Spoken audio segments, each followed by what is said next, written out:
ആ എന്തെങ്ങനെ ഇന്നലെ വന്നില്ലേ ഒരു തെഹൽക്ക ജഡ്ജ്മെന്റ്, അമ്മ അതിനെ പറ്റിട്ട് ആലോചിക്കായിരുന്നു. അതെന്താ? അത് തരുൺ തേജ്പാൽ എന്ന് പറയുന്ന ഒരു ജേർണലിസ്റ്റ്, എഡിറ്ററാണ് തെഹൽക്കയുടെ. ഓക്കെ. കുറച്ച് മുമ്പുണ്ടായിരുന്നൊരു സംഭവമാണ് അത്. അയാൾക്കെതിരെ അയാളുടെ കീഴിൽ വർക്ക് ചെയ്തിരുന്ന ഒരു യങ് ആയിട്ടുള്ള ഒരു ജേർണലിസ്റ്റ് സെക്ഷൽ അസോൾട്ടിന് കംപ്ലൈന്റ് കൊടുത്തു. ഓക്കെ.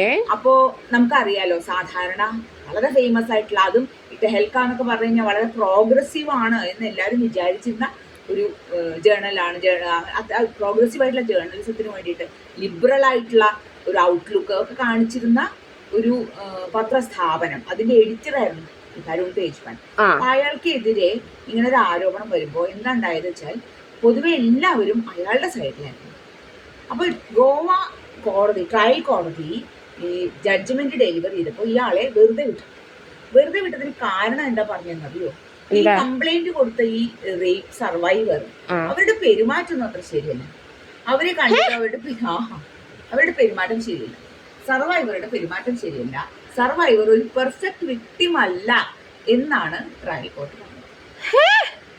വിശ്വസിക്കാൻ ബുദ്ധിമുട്ട് തോന്നുന്നുണ്ട്. ഇന്ത്യയിലത്തെ ഒരു മെയിൽ സെൻട്രിക് ആയിട്ടുള്ള ഒരു ജുഡീഷ്യൽ സിസ്റ്റം തന്നെ പറയട്ടെ, അത് നമ്മുടെ സൊസൈറ്റിയുടെ റിഫ്ലക്ഷൻ ആണല്ലോ. പറഞ്ഞത് ഇതാണ്, വിക്ടിം എന്ന് പറഞ്ഞാൽ എന്താണ്?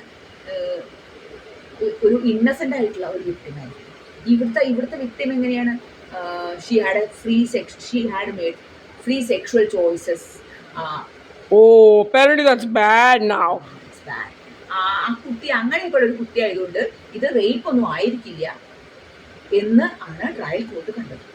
എന്നാൽ ബോംബെ ഹൈക്കോടതി ഇത്രയും വർഷങ്ങൾക്ക് ശേഷം ബോംബെ ഹൈക്കോടതി ഇന്നലെ ഡെലിവർ ചെയ്ത ജഡ്ജ്മെന്റിൽ പറഞ്ഞു, വിക്ടിമിന്റെ സെക്ഷുവൽ ഹിസ്റ്ററി, വിക്ടിമിന്റെ സ്വഭാവം, വിക്ടിമിന്റെ ബാക്ക്ഗ്രൗണ്ട് ഒന്നും തന്നെ ഒരു റേപ്പ് കേസിൽ പരിഗണിക്കേണ്ട കാര്യങ്ങളെ അല്ല. റേപ്പ് നടന്നിട്ടുണ്ടോ ഇല്ലയോ എന്ന് മാത്രമാണ് പ്രധാനം. അത് ആർക്കെതിരെ നടന്നാലും റേപ്പ് തന്നെയാണ്. ഇപ്പോൾ കോടതി പറയാൻ ആഗ്രഹിക്കുന്നത് ഒരു പെർഫെക്റ്റ് വിക്ടിം എന്നുള്ളത് ഒരു സങ്കല്പമാണ്. അത് ഒരിക്കലും ഉണ്ടാവാൻ പാടില്ല, ഉണ്ടായിരുന്നിട്ടുമില്ല. കാരണം ആർക്കെതിരെ റേപ്പ് നടന്നാലും ആ റേപ്പ് നടന്ന വ്യക്തിയുടെ സെക്ഷുവൽ ചോയ്സസ് അല്ലെങ്കിൽ അവരുടെ സെക്ഷുവൽ ലൈഫ് ഒരു ഘടകമേ അല്ല. എങ്ങനെയുള്ള ആളായിരുന്നാലും അവരുടെ ഇഷ്ടത്തിന് വിരോധമായിട്ട് അല്ലെങ്കിൽ ഇഷ്ടത്തിന് എതിരായിട്ട് ഒരു സെക്ഷുവൽ അഡ്വാൻസ്മെന്റും അനുവദിക്കാൻ പാടില്ല. അങ്ങനെ നടന്നാൽ അത് ആര് ചെയ്താലും റേപ്പ് തന്നെയാണ് എന്നാണ് ബോംബെ ഹൈക്കോടതി ഇന്നലെ പറഞ്ഞത്. വളരെ വെൽക്കമിങ് ആയിട്ട് തോന്നുന്നില്ലേ ഈ ജഡ്ജ്മെന്റ്?